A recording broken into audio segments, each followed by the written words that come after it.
Where we stand with Mike, and is everybody else good? Mike's still dealing with the ankle. Mike will be out, for tomorrow.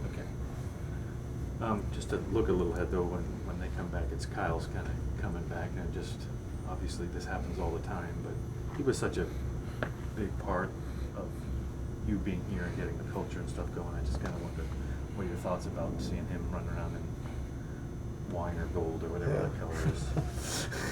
Well, I have seen a few highlights and, randomly some games. I haven't, the assistant coaches are probably well into their watching Kyle run around in wine and gold. And it's, it's different. I think how important he was to, to our team and to our organization and kind of building a culture and a way of playing. It's hard to put into words. But, I think he's a great, kind of man, a great friend, and I think he understands, some of the decisions that are made in basketball, and I think he and I will respect and be friends. And tomorrow night we'll want to beat each other, and we may, talk before or after, and but he was huge for us. It's just hard to put into words. He's shooting lights out there, and I just kind of wonder how much is that just because of their scheme, or because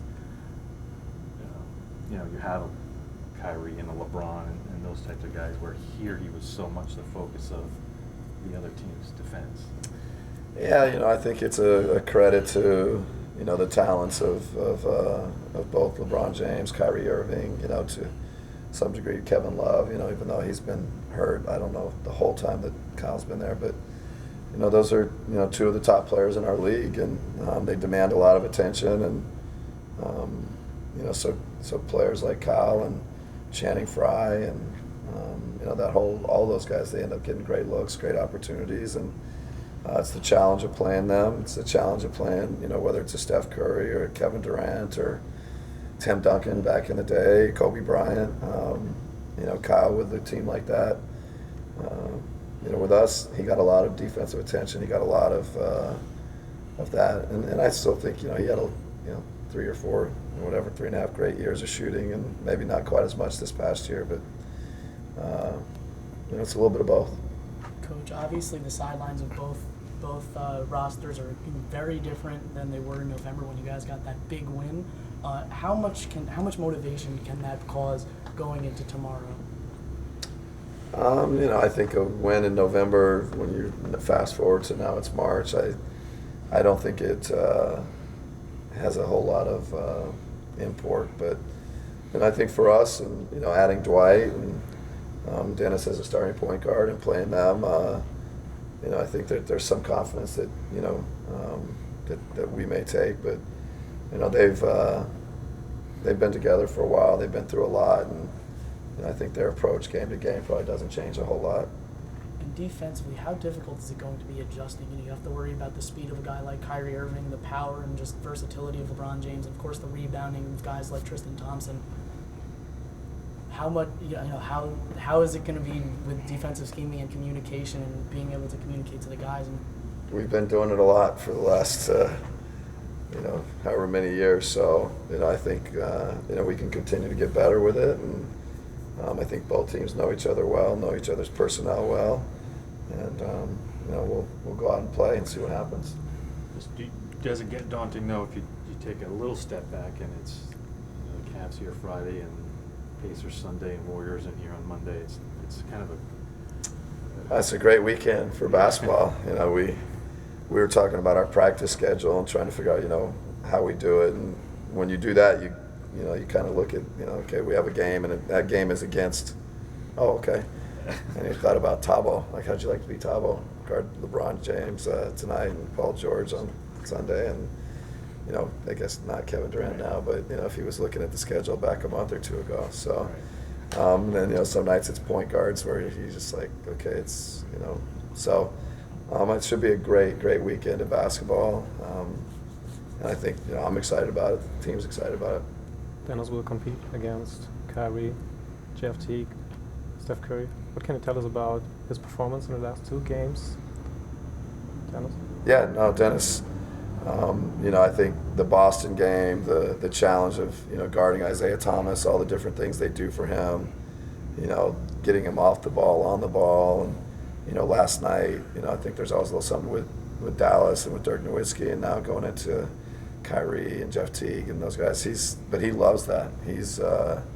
Dennis wants to be great, and so to be great, you got to play against the greatest and perform at a high level. And I'm sure he's looking forward to it. How much leadership do you see in him?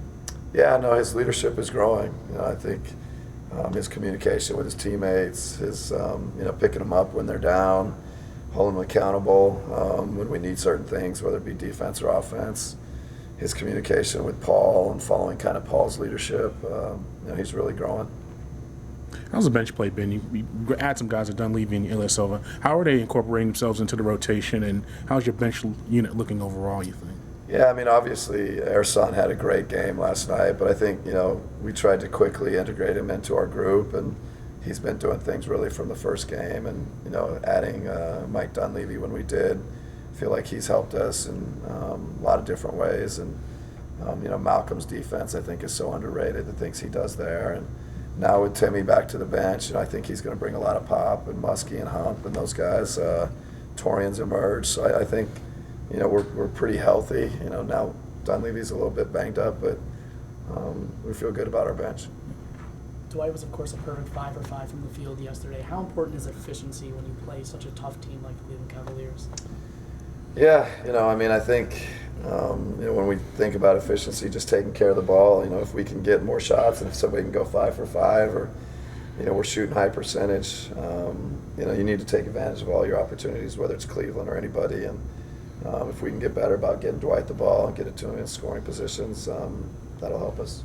With the bench, it seems like you've gone from like 10-man rotations to 9-man rotations. Is that just a function of using smaller lineups or getting Ilyasova a crash course or the injury to Dunleavy or something else? I would say it's probably in this order. I think we're playing a little bit smaller groups, smaller lineups, so the wings are playing a little more, and one of the bigs has kind of gotten crunched.